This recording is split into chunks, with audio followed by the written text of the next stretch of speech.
특히 본문을 보면 하나님은 얼마나 지혜로운 분인지요. 그분은 지혜로 만물을 다르게 만드셨습니다. 종류대로 만들으셨습니다. 하나님은 동식물을 그 종류대로 만드셨습니다. 전문가들에 분류하면 동물이 100만 종이고 식물이 40만 종입니다. 그것도 세분하면 수없이 많은 분류로 나뉘어집니다. 나비는 한 종류가 아닙니다. 나비는 1만 5천 종류가 있다고 합니다.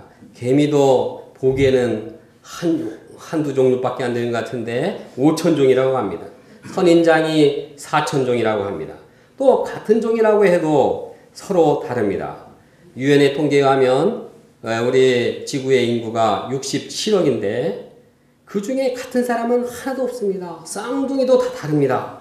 하나님은 참으로 다양하게 창조하셨습니다. 생물만 다른 것이 아니라 무생물 이런 이 모든 것이 다릅니다. 크기와 모양, 색깔과 냄새 등 모두가 다릅니다. 한 예를 들어서 돌의 종류가 헤아릴 수 없이 많습니다. 인터넷을 찾아보니까 돌도 수석, 미석, 보석, 화문석, 종류석, 화석, 철광석, 산호석, 해심석, 은하석, 숨이 찰 정도로 많고 그 돌마다 또 수십 종류의 또 돌들이 분류되어 있었습니다. 같은 종류의 돌이라도 또 다릅니다. 이처럼 생물과 무생물 모든 것들이 다 다르게 창조되었습니다. 이렇게 다양하게 창조하신 하나님은 얼마나 권능이 많으십니까? 얼마나 지혜가 크신 분입니까? 동시에 하나님은 이렇게 다양한 피조물을 만드셨으면서도 그것을 통일성 있게 질서를 지키게 하고 조화를 하모니를 이루게 하셨습니다.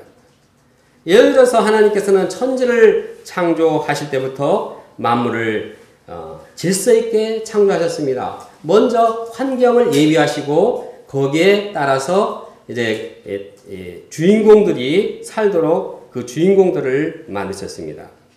여기 보면은 어제 지역 문자에 그렸는데 첫째 날 빛을 창조하시고 그 빛의 발광체인 해달들을 창조하셨습니다. 또 둘째 날에는 하늘과 바다를 창조하시고 하늘에는 이 새들이 날고 바다에는 물고기들이 헤엄쳐 가도록 이렇게 하셨습니다. 또 셋째 날에는 이제 땅과 채소들, 나무들, 풀들을 창조하시고 거기에서 그것들을 먹고 살 수 있는 짐승과 파충류, 곤충들을 살게 하셨습니다. 이처럼 하나님은 질서 가운데서 이 천지를 창조하신 분이십니다. 하나님은 피조물끼리 서로 또 연결되어서 질서를 이루고 또 조화롭게 살도록 하셨습니다. 해는 하늘에서 비추고 또 이제 식물은 햇빛을 받아서 탄소 동화 작용을 합니다. 동물은 그 자란 식물들을 먹고 삽니다. 또 이제 동물은 먹고 난 후 배설을 하는데 이 배설물은 다시 식물에게 좋은 영양소가 됩니다. 또 이 사람들은 산소로 호흡하고 탄산가스를 내뿜습니다. 그러면 식물은 이 탄산가스를 받아들이고 산소를 내놓습니다. 또 사시사철 변화에 따라서 싹이 나고 열매를 맺고 낙엽이 칩니다. 이처럼 하나님께서는 대자연을 질서 가운데서 오묘한 조화를 이루며 살아가도록 창조하셨습니다. 그래서 시편 기자는 하나님의 창조에 대해서 감사로 찬양합니다. 지혜로 하늘을 지으신 이에게 감사하라. 땅을 물 위에 펴신 이에게 감사하라. 큰 빛들을 지으신 그에게 감사하라. 해로 날을 주관하게 하신 이에게 감사하라. 달과 별들로 밤을 주관하게 하신 그에게 감사하라. 우리가 모든 지혜로와 권능으로 지으신 이 피조물을 바라볼 때 거기에 나타난 하나님의 권능과 지혜에 감사, 찬양하지 않을 수 없습니다. 둘째, 나를 만드신 하나님. 하나님께서 첫째 날부터 여섯째 날까지 세상 만물을 모두 다 창조하셨습니다. 그런데 마지막으로 아직 하나님의 걸작품이 남아 있습니다. 그것이 무엇입니까? 그것은 사람입니다.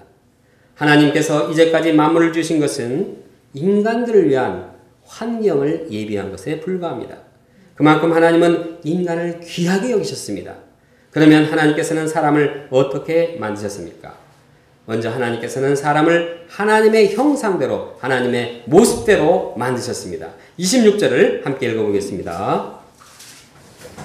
시작. 하나님이 이르시되 우리의 형상을 따라 우리의 모양대로 우리가 사람을 만들고 그들로 바다의 물고기와 하늘의 새와 가축과 온 땅과 땅에 기는 모든 것을 다스리게 하자 하시고, 사람을 하나님의 형상으로 만들다니.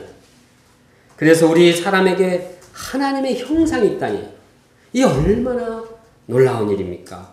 우리 사람이 얼마나 존귀한 존재입니까? 우리 사람의 내면을 바라보면 하나님의 귀한 형상들을 찾아볼 수 있습니다. 우리에게는 다른 생물에게서 찾아볼 수 없는 영성이 있습니다. 생명과 거룩한 사랑과 또한 우리의 마음에 참 빛과 같은 환함이 있습니다. 다른 생물보다 훨씬 뛰어난 지혜와 지식이 있습니다. 도덕성이 있고 자유의지가 있습니다. 하나님의 형상인 온유함과 진실함과 간용함이 있습니다. 인격이 있습니다. 우리 몸에는 창조의 능력이 있습니다. 사람의 몸은 25개조의 세포로 구성되어 있다고 합니다. 특히 이제 뇌에는 뇌세포가 150개가 있다고 합니다. 보통 사람들은 뇌의 5%밖에 활용하지 못한다고 합니다.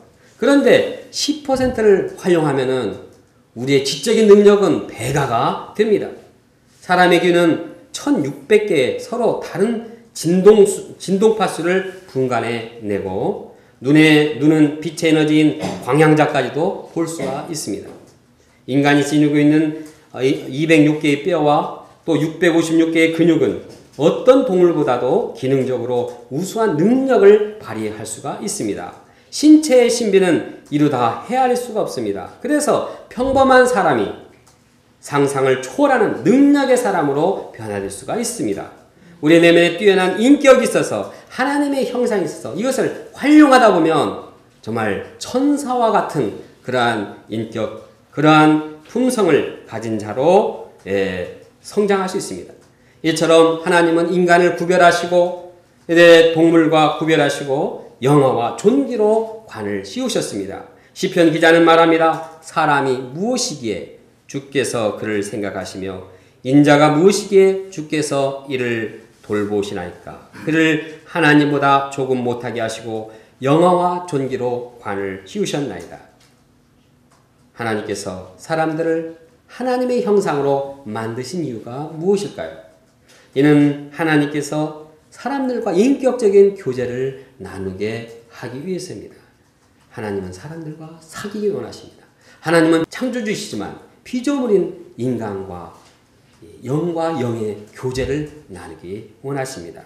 하나님은 사람들의 부모요, 목자요, 친구로서 그들을 도와주기 원합니다. 그분은 우리들이 하나님 하시는 하는 일에 동참하기를 원하고 하나님과 함께 영혼의 기쁨과 은혜를 함께 누리기 원합니다.